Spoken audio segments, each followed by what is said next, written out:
दुसरा हेलिकॉप्टर मारवावा लागला. दादांची घटनावरून 4 दिवस झाले. कुठंतरी आता राजकारण्यांनी थोडं पळवापळ किंवा पळापळ थांबवावी का? कुठंतरी सध्याचं राजकारण आवाक्या बाहेर जाते, त्यामुळे नेते जे आहेत खुर्ची वाचवण्यासाठी धावपळ करतात आणि जीव धोक्यात घालतात असं वाटतं. नाही, निश्चित हे सर्व नेते जे काय आहेत हे ग्रामीण महाराष्ट्राला आणि महाराष्ट्राला पुढं नेणारे हे सर्व नेते मंडळी आहेत.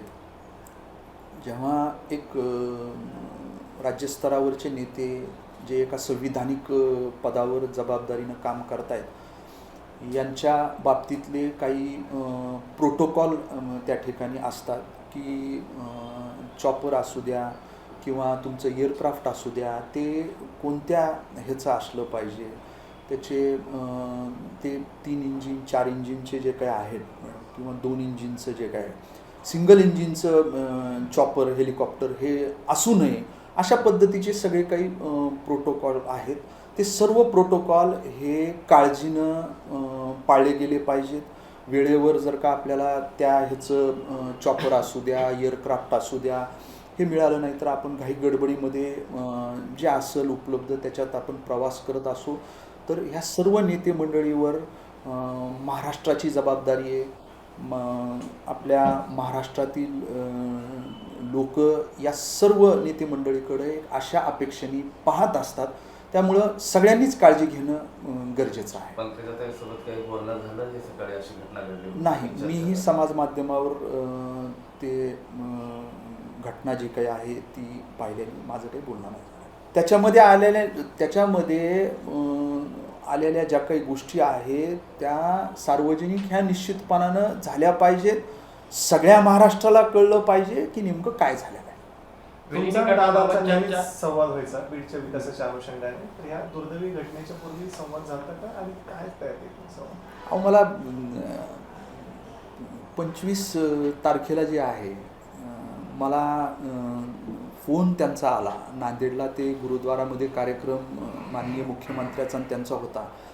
ते बारामतीहून टेकऑफ झालं आणि जसे लँड ते नांदेडमध्ये झाले त्याच्यानंतर मला तिथून लँड झाल्या जे त्यांच्याबरोबर अंगरक्षक विदीप जाधव जे होते त्यांच्याच मोबाईलवरून मला फोन आला. अरे म्हणले तू इकडे येणार होता. थोडं मिसकम्युनिकेशन झालं होतं. त्यांना मी विचारणा केली होती त्यांच्या आदल्या दिवशी त्यांच्या PS कडं की मला दादांना भेटायचं आहे.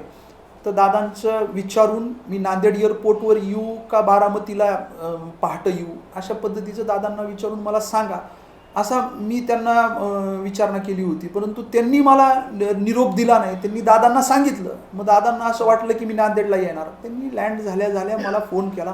म्हणले तू नांदेडला येणार होता, तू आला नाहीस. मी म्हणलं दादा मला निरोप आला नाही. म्हणलं तुम्ही तिकडं आल्यावर परत अजून म्हणले असते इकडं का, असं मी बोललो फोनवर. मला म्हणले लगेच निघ उद्या. म्हणले आता तुमचं हे आहे फ्लॅग होस्टिंग आहे, तुला येता येणार नाही, तू लगेच निघ, मी आहे इथं. मी इथला कार्यक्रम संपून एअरपोर्टवर आल्यावर तुला भेटतो. मी इथून निघलो. मला अक्षरशः त्यांनी कार्यक्रमामधून त्याच अंगरक्षकाच्या मोबाईलवरून 2 वेळेस फोन केले, तू कुठपर्यंत आलाय म्हणून. मला त्यांनी फोनवर त्या कार्यक्रमातून सांगितलं आहे की तू गडबड नको करू, मी आहे, तू दमानी आहे. आणि मी एअरपोर्टवर 5 वाजता पोहोचलो. एअरपोर्टवर त्यांनी तिथल्या अधिकाऱ्याला सांगून ठेवलेलं. मला आणि जिल्हाध्यक्षांना त्यांनी मध्ये नेऊन लाऊंजमध्ये बसवलं. आणि दादा 5:30 वाजता, मला वाटतं 5:30 पावणे 6 वाजता आले तिथं.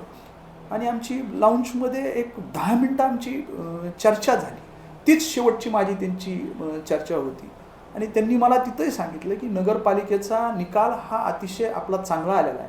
मी त्यांना हेही सांगितलं की आपले उपाध्यक्ष आपले झालेले आहेत आणि आता 2 दिवसांनी विषय समितीच्या निवडी होत्या, त्याच्याबाबत माझी त्यांची चर्चा झाली. मी म्हणून संपूर्ण नगरपालिका आपल्या ताब्यात दादा दिलेली आहे.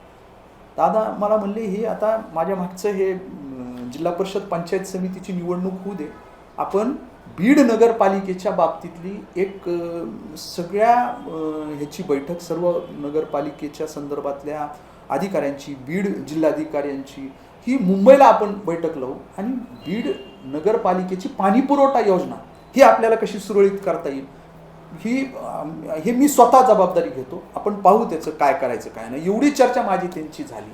मला म्हणले पुढे जिल्हा परिषद पंचायत समिती आहे, त्याच्या तुला कामाला लागायचं. ही शेवटची माझी त्यांची भेट होती. दोन्ही राष्ट्रवादीच्या विलिनीकरणाबाबत चर्चा सुरू होती असा दावा केला जातोय. नेमकं काय तुम्हाला त्याबाबत माहिती होती का आणि तुमचं मत काय यापुढे दोन्ही राष्ट्रवादी एकत्र आले पाहिजेत का? नाही बघा, मला आता हा कसा आहे, सगळ्या राष्ट्रवादी परिवाराचा विषय अशा पद्धतीचा एक अचानक आमच्या वर काळाचा घाला त्या ठिकाणी झाला आणि अचानक दादा आमच्यातनं निघून गेले.